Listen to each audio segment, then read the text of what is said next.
just felt so bureaucratic, but I didn't know, like, here, my whole life was set up to do this thing. And I'm like, so what am I going to do? And I really wasn't sure. And I would like look at other people and I'm like, well, their life looks cool. Like, should I, you know, work at L'Oreal makeup company? Should I be a real estate agent? Should I do this? Should I do that? Like, I have no fucking idea. Like maybe they know. So Right. at this time I was going through my own health journey, and I had all these digestive issues, which turned into amenorrhea, and I stopped getting my period for over 2 years. Oh my So God. when you don't get your period for 2 years, your body goes into perimenopause. And when that happens, and I was Wait, 21 years old. perimenopause. Yeah. And you were 21.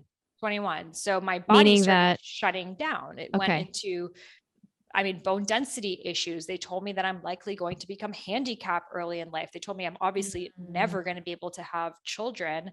And I had all of the symptoms that someone would have if they had zero estrogen in their bodies when I'm 21 years old. And I need that to build my bones and my body for the rest of my life. And I went to so many different doctors who kept prescribing me different medications. So take hormone replacement therapy, take antidepressants for your digestion. And it's like all these like weird things. And I just intuitively knew that the root cause of this is not the fact that I haven't been taking these medications, but it's something deeper, but I didn't know what that was. So that brought me on a holistic health journey. And from studying different holistic health systems, I learned about Ayurveda. Ayurveda is the world's oldest health system and the sister science of yoga based on the mind-body connection. So for the first time with Ayurveda, I felt completely understood. Like, it shared taking an Ayurvedic quiz. When I got the results of Vata, it was like my personality, my health issues, like everything in it's totally you.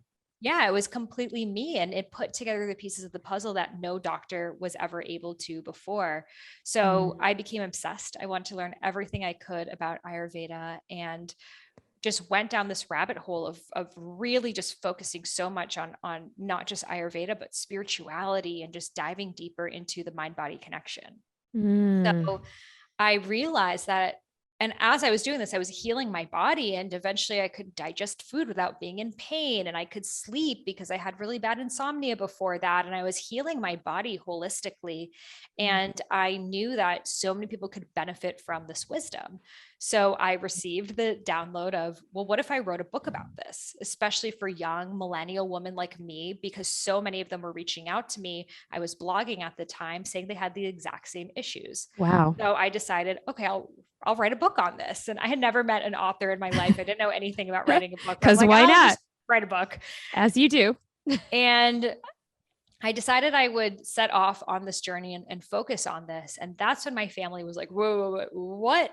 Like, this Ayurveda thing is okay for your hobby, but it's not what is going to pay for your bills. Don't you just love when they do that? My God. Yeah. So at first they're like, okay, you're crazy. Like, when are you going to apply for your job or get your real estate license? What cult did you join? Yeah. Yeah. And then it was like, what cult did you join? Especially so after I graduated from college, I went to India and I spent that first year studying Ayurveda and teaching health and sanitation in the slums. And they're like, what is she doing? Like, this is not the plan. Like, like, what is going on? You're going off course. And as I was diving deeper and deeper into myself, the more I realized that I don't want to take advice from my parents who are not happy. They're not living their purpose, and they're making these decisions out of fear. So I begin seeing people living completely different experiences, like people in Bali who are like tantric life coaches and like Reiki masters. I'm like, wait, like, I didn't even know this existed. Like, this is possible. Like, this is pure joy. Do your parents know you're here? Like, yeah, what are your parents? Okay with this? Yeah, I would actually ask everyone I met, like, are your parents okay with this? How did you get them to say yes? and some of them were like, I haven't spoken to my parents in a decade. And some of them were like, my parents are here with me. And I realized, like, so much of my life I spent for my parents' approval, of wanting to get that gold star and wanting them to say, you're worthy of love, especially, my dad, who grew up in Iran, where the only way he was worthy of love was by being smart. So for me, I felt that same thing. And I was really at this crossroads, because the more I would see these people taking completely alternative life plans, it showed me it was possible. But at the same time, I had this idea in my mind, well, that's possible for them because they're white. or that's possible for them because they don't Right. have the same background that I have. Like, I wish I was like Sally, whose mom didn't give a crap. Like, my parents will kill me. Like, I can't. They have a plan for you and it has to be fulfilled. Exactly. And then I also wondered too, because a lot of them did struggle financially. So I'm like, is it possible to make money and buy organic food from Whole Foods and live your purpose? And also, are these people special? Maybe they have a purpose, but I don't. And so I was really at this crossroads of like, do I have a purpose? Is this just, you know, the Santa Claus story they tell you when you're a kid of like, follow your dreams, and you get older and it's like, no, you weren't actually supposed to follow your dreams. Like, you're supposed to get a job.